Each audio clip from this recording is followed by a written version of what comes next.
आदरणीय दर्शकवृन्द नमस्कार। आज हामी पशुसेवा कार्यालय हेटौडा मकवानपुरमा आइपुगेका छौँ। हेटौडा मकवानपुरले असल अभ्यास अन्तर्गतको एउटा कार्यक्रम गरिरहेको छ। यो कार्यक्रम कहाँ र कसरी गरिरहेको छ भन्ने बारेमा तपाईहरुलाई जानकारी गराउने जमर्को गरिरहेका छौँ। आउनुस् दर्शकवृन्द, ढिला नगरी त्यतैतर्फ लागौं।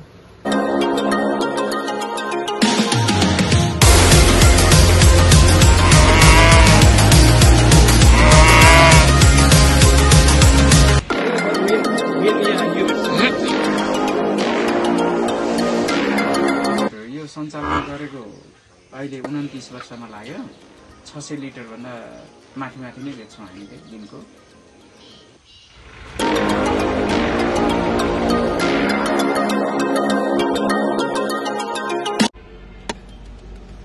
म डाक्टर ब्रजकिशोर ठाकुर, वरिष्ठ पशु चिकित्सक, पशु सेवा कार्यालय मकवानपुर हेटौडा। हाम्रो कार्यालयको विगत आर्थिक वर्ष 80-81 मा यही मकवानपुर जिल्लाको मकवानपुर गढी गाउँपालिका वार्ड नम्बर 3 मकरानसुलीमा मनकामना दूध उत्पादक सहकारी संस्थालाई असल अभ्यास गर्ने कार्यक्रममा हामीले चाहिँ 10 जना कृषकलाई लाभान्वित हुने गरी असल अभ्यास कार्यक्रम हामीले दिएका थियौँ।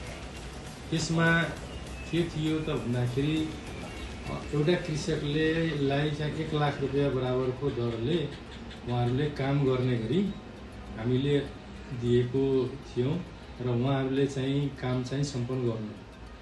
अब पहिलो कुरो के छ भन्दाखेरि असल अभ्यास भनेको के हो त भन्ने कुरा हामीले एउटा तालिमको रूपमा हामीले उहाँलाई दिएका थियौँ। त्यो तालिममा हामीले के सिकायौँ भन्दाखेरि दुईटा कुरो। एउटा कुरो के छ भने अहिले जुन अहिलेको ग्लोबल कन्टेक्स्टमा उत्पादन मात्र भएर हुँदैन, किनभने त्यससँग स्वास्थ्य हेल्थसँग रिलेटेड कुराहरू जोड्नुपर्छ र आर्थिक पक्ष दुईटा कुरा हुन्छ। एउटा हेल्थसँग रिलेटेड, एउटा आर्थिक पक्षसँग रिलेटेड हुन्छ। कृषकले बढीभन्दा बढी चाहिँ लाभान्वित हुनु पर्यो उत्पादन गरेर, र अर्को कुरा के छ भने त्यो उत्पादन क्वालिटी युक्त हुनु, क्वालिटी भएको हुनु। अब त्यो क्वालिटी उत्पादन गर्ने तर क्वालिटी छैन भने त्यसको मार्केटिङ हुँदैन, त्यो मार्केटसँग भ्यालु चेनसँग जोडेको कुरा हुन्छ। त्यस कारणले कृषकले सबैभन्दा पहिलो कुरा दूध उत्पादन गर्नको लागि गोठदेखि ओठसम्म भनिन्छ, आलीदेखि थालीसम्म भनिन्छ। त्यस कारणले गोठदेखि ओठसम्मको लागि कृषकलाई जुन चाहिँ घाँस खेतीदेखि लिएर उसको म्यानेजमेन्ट व्यवस्थापन जुन छ, गोठका कुराहरू व्यवस्थापन, हेल्थका कुरा, ब्रिडिङका कुरा र मार्केटिङका कुरा, यो चाहिँ च्यानल जोडेको हुन्छ। र यसमा उहाँहरूले के गर्नुभयो त भन्दाखेरि पहिलो नम्बरमा उहाँहरूसँग चाहिँ गोठ निर्माण कुनैले गर्नुभयो, कसैले के गर्नुभयो त भन्दाखेरि त्यहाँनिर अब त्यसलाई काउमट, मिल्किङ मसिन, यान्त्रिकरणमा 4 कटर र त्यसलाई ग्रुमिङ, जुन चाहिँ ग्रुमिङ गरिसकेपछि जिउभित्र पशुवस्तुको जिउमा लागेको फर्मुलालाई चाहिँ सफा गर्ने र जुन हामीले मान्छेले एक्सर्साइज गर्छ, व्यायाम गर्छ, त्यस्तो एक किसिमको चाहिँ मसललाई व्यायाम भएपछि त्यस्तो चाहिँ के हुन्छ त पशुवस्तु हेल्दी हुन्छ, उत्पादन चाहिँ बढ्छ। यो कुराहरूलाई जोडेर अर्को कुरो के थियो भन्दाखेरि त्यहाँ गोठमा गोबरहरू जुन छ, त्यो गोबरहरू जुन छ पशुवस्तुको त्यो चाहिँ त्यसै चाहिँ बसिरहने, त्यसलाई एउटा नाली बनाएर एउटा स्प्रे पम्पको द्वारा चाहिँ त्यसलाई सफा गरेर एक ठाउँमा गोबर र पिसाबहरूलाई सङ्कलन गर्ने, त्यस्तो पनि उहाँहरूले बनाउनु भयो। स्प्रे पनि गर्नुभएको थियो। अनि वाटर जुन छ, वाटरमा सबभन्दा ठुलो कुरा चाहिँ के हो भन्दा हेल्थको लागि वाटर एकदम इम्पोर्टेन्ट कुरो हो। उहाँहरूले के हो भन्दाखेरि वाटरको लागि सेनिटेसन जुन चाहिँ उहाँ सेनिटेसन गरिसकेपछि, वाटर सेनिटेसन गरिसकेपछि त्यसलाई ट्रिटमेन्ट गरेर त्यो पशुवस्तुलाई खुवाउँदाखेरि सकभर चाहिँ डिजिज कन्ट्रोलमा धेरै चाहिँ फाइदा हुन्छ। त्यसको लागि त्यो पनि काम उहाँहरूले गर्नुभएको थियो। र अर्को इम्पोर्टेन्ट काम के थियो भन्दाखेरि त्यो बाँदर बँदेलहरू, जङ्गली बाँदर बँदेलहरू आएर चाहिँ पशुवस्तुलाई चाहिँ हैरान पार्ने, त्यसको लागि तारबारको चाहिँ व्यवस्था पनि मिलाउनु भएको थियो।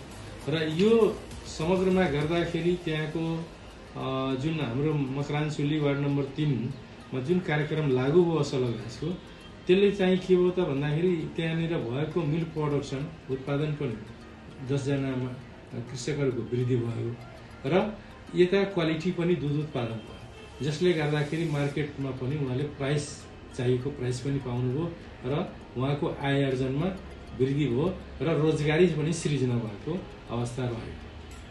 र यस्तै असल अभ्यास कार्यक्रमहरू अरू जिल्लाले अरू पालिकाले चाहिँ त्यस्तो गर्नु भन्दाखेरि मैले विश्वस्त के हुन्छु भन्दाखेरि त्यो कार्यक्रमबाट किसान चाहिँ बढीभन्दा बढी लाभान्वित हुनुहुन्छ र त्यसको उत्पादन बढ्ने र मार्केटिङसम्मको क्वालिटीको दुध चाहिँ उत्पादन हुने र मार्केटिङ हुने रहेको छ।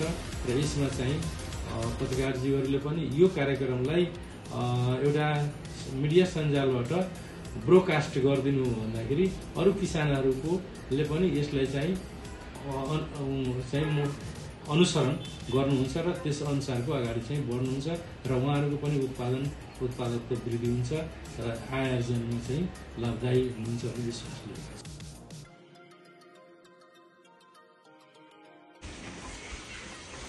नमस्कार, म डाक्टर मदन भण्डारी, म पशु विकास अधिकृत पशु सेवा कार्यालय मकवानपुरमा चाहिँ कार्यरत छु र अहिले चाहिँ यो विशेष गरी अनुदानकै कुरा गर्दाखेरि यो पशु सेवा कार्यालय मकवानपुरले चाहिँ मकवानपुर जिल्लाभित्र विभिन्न 10वटा पालिकामा चाहिँ अनुदानका कार्यक्रमहरू सञ्चालन गरेको छ। विशेष गरी अनुदानका कार्यक्रमहरू सञ्चालन गर्दाखेरि किसानहरूलाई चाहिँ एउटा भनौँ न अपलिफ्टमेन्टको लागि चाहिँ कुनै नयाँ प्रविधिहरू सिकाउनलाई सानो सानो स्केलमा प्रदेश अन्तर्गत सरकार अन्तर्गतको चाहिँ थोरै भए पनि रकम चाहिँ अनुदान कार्यक्रमहरू हामीले तुल्याउँछौँ र त्यसमा चाहिँ एकदम त्यो डेमोक्रेटिक सिस्टमबाटै हामीले चाहिँ प्रतिस्पर्धीहरू अथवा सहभागीहरू चाहिँ छनौट गर्छौँ। त्यसको लागि जुन प्रदेश सरकारले निर्दिष्ट गरेको कार्यविधि हुन्छ त्यो कार्यविधि अनुकूल उहाँहरूलाई चाहिँ हामीले सहभागी छनौट गर्दादेखि लिएर त्यसको नतिजा प्रकाशन र त्यसपछि कार्यक्रम कार्यान्वयनसम्मको कुरामा चाहिँ पारदर्शी तरिकाले चाहिँ काम गरिरहेका हुन्छौँ।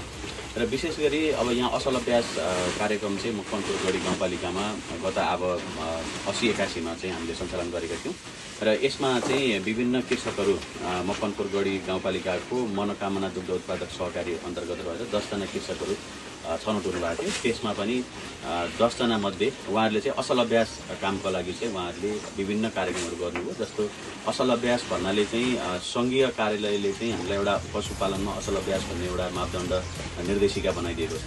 त्यो निर्देशिका र प्रदेश सरकारको असल अभ्यास प्रवर्धन कार्यक्रम भनेर आएको जुन कार्यवाहीमा निर्दिष्ट गरिएका कार्यक्रमहरू छन् ती कार्यक्रमहरू सञ्चालन चाहिँ गऱ्यौँ। जस्तो त्यस अन्तर्गत चाहिँ के पर्छन् त भने रेगुलर रूपमा मानिसले चाहिँ अथवा कुनै कृषकले गाई पालन भैँसी पालन चाहिँ गरिरहेको हुन्छ। त्यसमा असल अभ्यास भन्नाले चाहिँ कस्तो बुझिन्छ भने पशुले खाने घाँस चाहिँ हामीले परम्परागत शैलीमा चाहिँ सिँगै घाँस चाहिँ दिने गरेका हुन्छौँ।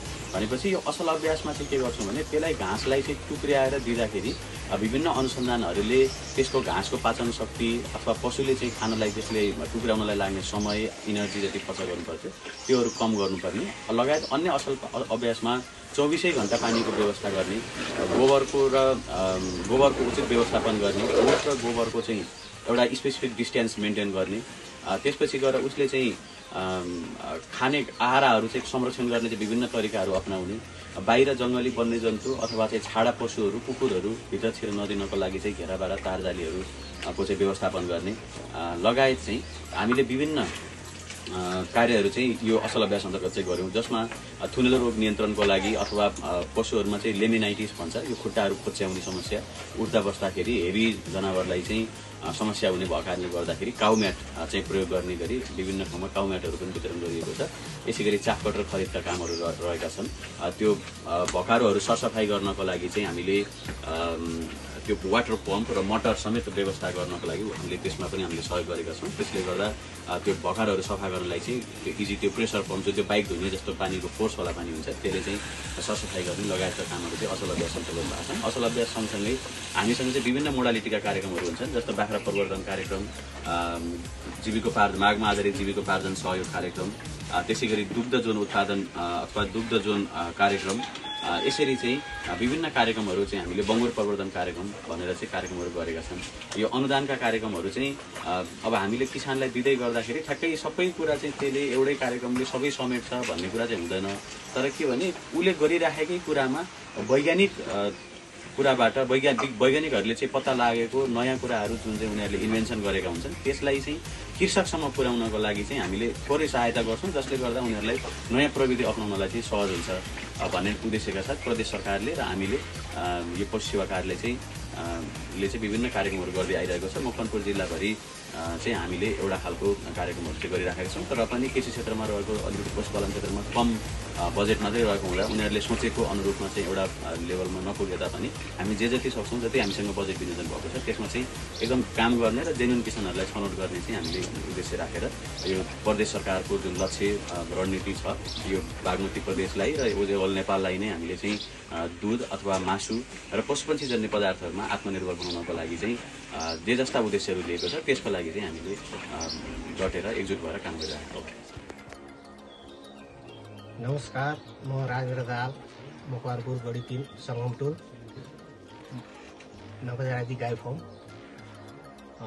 मेरो गाई सङ्ख्या चाहिँ माउ गाई 10 वटा, बाछीहरू 9 वटा, जम्मा टोटल सङ्ख्या 19।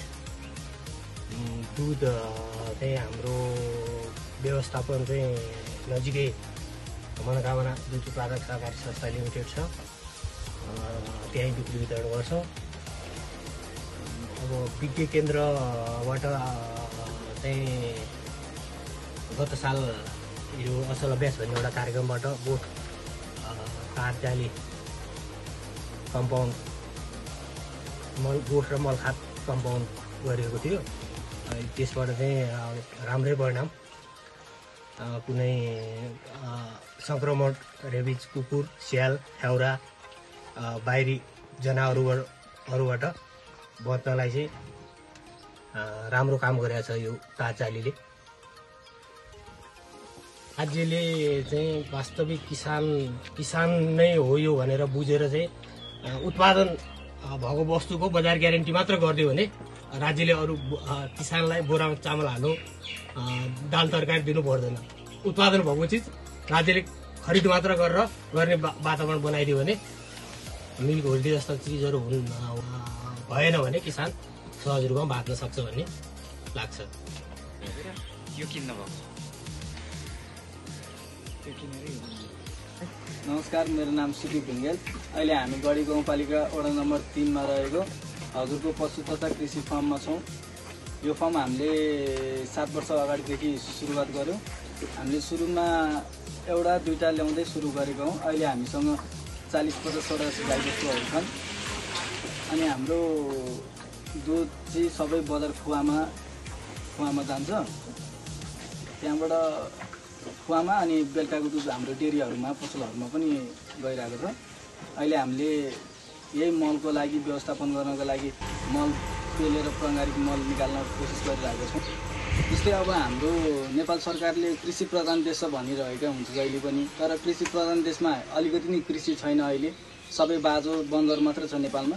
अब नेपाल सरकारले हामीलाई गरिदिनु पर्ने भनेको अनुदान दिँदाखेरि यसरी नै कोही अब विज्ञमा पशु कार्यालयमा हुने अनुदानमा यहाँ हेरदेख गर्न आउनु पर्यो, सही कृषकलाई मात्र अनुदान प्रदान गर्नु पर्यो। अनि नेपाल सरकारले कृषि प्रधान देश भनेर मात्र हुँदैन, कृषिको लागि केही नयाँ आयोजनाहरू पनि ल्याउनु पर्यो। केही न्यू चाहियो अब नेपालको लागि। अब पहिलाकै कन्डिसनमा गएर पनि हुँदैन। त्यही भएर नयाँ केही खोज ल्याएर विज्ञहरूको सहयोग सहायताबाट नयाँ केही गर्न सक्नुपर्छ हामीले।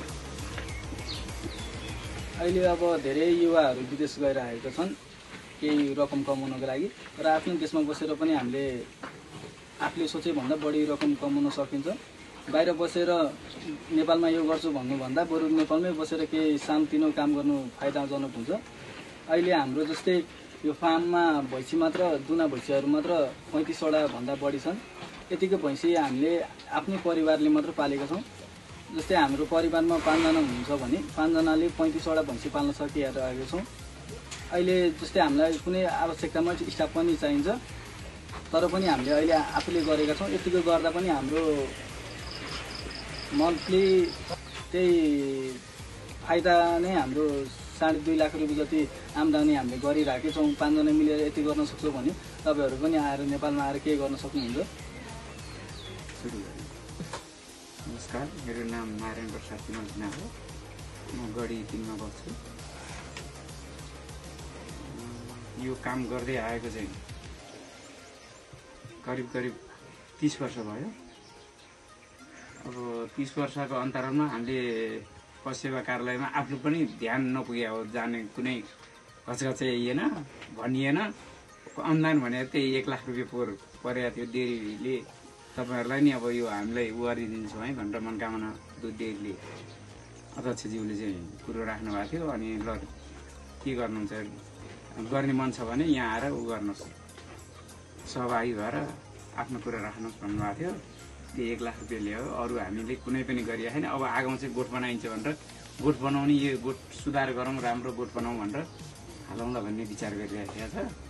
हामी यसमा सन्तोषजनक छौँ। एकदम पशुबाट राम्रो भएको छ हामीलाई, त्यस्तो नराम्रो छैन। दुधको पैसा नआउँदा चाहिँ अलि कता कता हाम्रो मन कुँडिँदै गएको छ, अलि निराश बनिएको छ। तर पनि होइन, गर्दै जानुपर्छ। एक दिन न एक दिन सफल हुन्छ यस कार्यक्रमबाट भनेर यो काम राम्रै छ भन्ने कुरो भएर आफ्नै बाछा बाछी पाडापाडी हुर्काएर हामी पेसा गर्दै आएका हौँ। 2टा गाईबाट सुरु भएको हो। अहिले हामीहरूसित 40-45 वटा गाई भैँसीहरू छन्। उनीहरूलाई भन्नुपर्ने कुराहरू गोठहरूमा अलिकति ध्यान दिनुभयो भने, सबभन्दा म्याट र गोठ भइदियो भने हामी धेरै यसमा खुसी भएर काम गर्नलाई अझै योभन्दा नि आत्मबल बढ्थ्यो। र दुध यो जस्तै गरी दुधको जस्तो पैसा अहिले 4 महिना 5 महिना रोकिया। हामीले त अलिअलि कतैबाट केही गरेर गरिया। हजुर, हामीलाई पशु सेवा कार्यालयबाट आएको रकम भने हामीले सुविधा पाएको भने 1 लाख रुपियाँ पाइएको थियो। घेरा भाडा अथवा आफूलाई खाँचो परेको चिज गर्न पाइन्छ भनेर हामीले जस्ता चुइराखेको थियो। यो पालीको जस्ता फेरियो र एउटा 5000 लिटरको ड्रम किनियो। त्यति हो हामीसित पशु सेवा कार्यालयको सुविधा लिएको भने हामीले त्यही 1 लाख रुपियाँ। पशु सेवा कार्यालयले गरेको यो सराहनीय कार्यलाई हामी सेल्युट गर्दै आजको कार्यक्रमबाट सहकर्मी साथी नवराज सिलवाल र म कार्यक्रम प्रस्तुता गोमा पाण्डेलाई पनि बिदा दिनुहोस्। हवस् त, नमस्कार।